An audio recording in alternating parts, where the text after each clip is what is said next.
Turkish egg വളരെ popular ആയിട്ടുള്ള ഒരു ടർക്കിഷ് ബ്രേക്ക്ഫാസ്റ്റ് ആണ്. ഇന്നത്തെ വീഡിയോയിൽ നമുക്കതിങ്ങനെ തയ്യാറാക്കാമെന്ന് നോക്കാം. I'm Lexi Jason. Welcome to fresh life. Turkish egg തയ്യാറാക്കാൻ ആദ്യം തന്നെ എടുത്തിരിക്കുന്നത് യോഗട്ടാണ്. ഗ്രീക്ക് യോഗട്ടാണ് സാധാരണയായിട്ട് ടർക്കിഷ് എഗ്ഗിനെ ഉപയോഗിക്കുക. അത് ഈസിലി അവൈലബിൾ അല്ലാത്തതുകൊണ്ട് നാച്ചുറൽ യോഗട്ടാണ് ഇവിടെ എടുത്തിരിക്കുന്നത്. ടർക്കിഷ് എഗ്ഗ് സെർവ് ചെയ്യുന്നതിന് ആദ്യം ഒരു ബേസായിട്ട് യോഗട്ട് മിക്സർ ഉണ്ടാക്കും. അതിനു മുകളിലേക്ക് പോച്ച്ഡ് എഗ്ഗോ ബുൾസയോ വെക്കാം. അതിനു മുകളിൽ ചില്ലി ബട്ടർ തയ്യാറാക്കി അതുകൂടെ ഒഴിച്ചു കൊടുക്കണം. ഇത്രയും സ്റ്റെപ്സ് ചെയ്തിട്ടാണ് നമ്മൾ ടർക്കിഷ് എഗ്ഗ് സെർവ് ചെയ്യുക. ആദ്യം നമുക്ക് യോഗട്ട് മിക്സർ തയ്യാറാക്കാം. അതിനായി ഒരു ബൗളിലേക്ക് 1/2 കപ്പ് യോഗട്ട് ഒഴിച്ചു കൊടുക്കാം. ഇനി ഇതിലേക്ക് 1/2 ടീസ്പൂൺ കുരുമുളക് പൊടി ചേർക്കാം. 1 ടീസ്പൂൺ ചോപ്ഡ് കൊറിയാൻഡർ ലീവ്സ് ചേർക്കുന്നുണ്ട്. ഇനി ചേർക്കുന്നത് വളരെ ചെറുതായി ചോപ്പ് ചെയ്ത വെളുത്തുള്ളിയാണ്. വെളുത്തുള്ളി നല്ലൊരു ഫ്ലേവറിന് വേണ്ടിയിട്ടാണ് കേട്ടോ ചേർക്കുന്നത്. 1/2 ടീസ്പൂൺ ഉപ്പുപൊടി കൂടി ഇട്ട് കൊടുക്കാം. 1/2 ടീസ്പൂൺ കാശ്മീരി ചില്ലി പൗഡർ കൂടി ഇട്ട് കൊടുത്ത് ഇതിനെ നമുക്ക് നന്നായിട്ടൊന്ന് മിക്സ് ചെയ്തെടുക്കാം.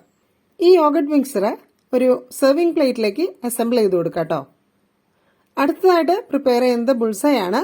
പോച്ച്ഡ് എഗ്സോ ബുൾസയോ ആണ് ടർക്കിഷ് എഗ്ഗിൽ ഉപയോഗിക്കുക. ഞാനിവിടെ ബുൾസയാണ് തയ്യാറാക്കുന്നത്.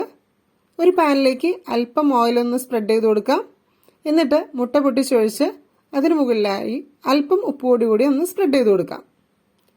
അധികം ഡ്രൈ ആവാതെ നമുക്ക് ഫ്ലെയിം ഓഫ് ചെയ്യാം.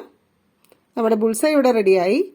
പോച്ച്ഡ് എഗ്സിലാണെങ്കിൽ നല്ല തിളച്ച വെള്ളത്തിലേക്ക് അല്പം വിനെഗർ ഒഴിച്ചു കൊടുത്ത് അതിലേക്ക് മുട്ട പതുക്കെ പൊട്ടിച്ചൊഴിച്ച് കഴിഞ്ഞാൽ അതൊന്ന് വെന്ത് വന്നാൽ പോച്ച്ഡ് എഗ്സ് റെഡിയായി. ഞാൻ ഈ ബുൾസൈ തയ്യാറാക്കിയ പാനിലേക്ക് 4 സ്ലൈസ് ബ്രെഡ് കൂടെ വെച്ച് കൊടുക്കുന്നുണ്ട്. ടർക്കിഷ് എഗ്ഗിന്റെ നല്ലൊരു കോമ്പിനേഷനാണ് നല്ല ക്രിസ്പി ആയിട്ടുള്ള ബ്രെഡ്. ഇവിടെ 2 സൈഡും നന്നായിട്ടൊന്ന് ക്രിസ്പി ആവുന്ന രീതിയിൽ ബ്രെഡ് മൊരിയിച്ചെടുത്തിട്ടുണ്ട്. ഇവിടെ നമ്മുടെ യോഗട്ട് മിക്സറിലേക്ക് ബുൾസൈ വെച്ച് കൊടുക്കുന്നുണ്ട്. ഇനി നമ്മൾ തയ്യാറാക്കേണ്ടത് ചില്ലി ബട്ടറാണ്. ചില്ലി ബട്ടർ തയ്യാറാക്കുന്നതിനായിട്ട് ഒരു പാനിലേക്ക് ഒരു വലിയ പീസ് ബട്ടർ ഇട്ട് കൊടുക്കാം. ഇനി അതിലേക്ക് അല്പം നല്ല ജീരകം നന്നായിട്ടൊന്ന് ചതച്ചെടുത്തത് ഇട്ട് കൊടുക്കുന്നുണ്ട്. ഇനി ഇതിലേക്ക് ചേർക്കുന്നത് 1 ടീസ്പൂൺ ചില്ലി ഫ്ലേക്സ് ആണ്. നമ്മുടെ ഒരു എരിവിനും രുചിക്കും അനുസരിച്ച് ഒരു 1/4 ടീസ്പൂൺ കാശ്മീരി ചില്ലി പൗഡർ കൂടി ഇതിലേക്ക് ചേർത്ത് കൊടുക്കുന്നുണ്ട്.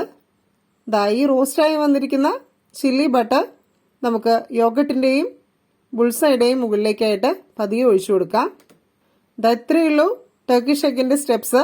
നമ്മുടെ ടർക്കിഷ് എഗ്ഗ് ഇവിടെ റെഡി ആയിട്ടുണ്ട്. ഇനി നമ്മൾ നേരത്തെ തയ്യാറാക്കി വെച്ചിരിക്കുന്ന നല്ല ക്രിസ്പി ആയിട്ടുള്ള ബ്രെഡ് വെച്ച് ഈ ടർക്കിഷ് എഗ്ഗിനെ ഒന്ന് നമുക്ക് ഡെക്കറേറ്റ് ചെയ്തെടുക്കാം. വളരെ ടേസ്റ്റി ആയിട്ടുള്ള ഈ ടർക്കിഷ് എഗ്ഗിന്റെ റെസിപ്പി നിങ്ങൾക്ക് എല്ലാവർക്കും ഇഷ്ടപ്പെട്ടെന്ന് കരുതുന്നു. നിങ്ങൾ എല്ലാവരും ഇതൊന്ന് ട്രൈ ചെയ്ത് നോക്കണം. അതുപോലെ തന്നെ ഈ വീഡിയോ ഇഷ്ടപ്പെട്ടാൽ ലൈക്ക് ചെയ്യൂ, കമന്റ് ചെയ്യൂ. ഈ ചാനൽ ഇതുവരെയും സബ്സ്ക്രൈബ് ചെയ്തിട്ടില്ലെങ്കിൽ ഈ ചാനൽ കൂടി ഒന്ന് സബ്സ്ക്രൈബ് ചെയ്യൂ. താങ്ക്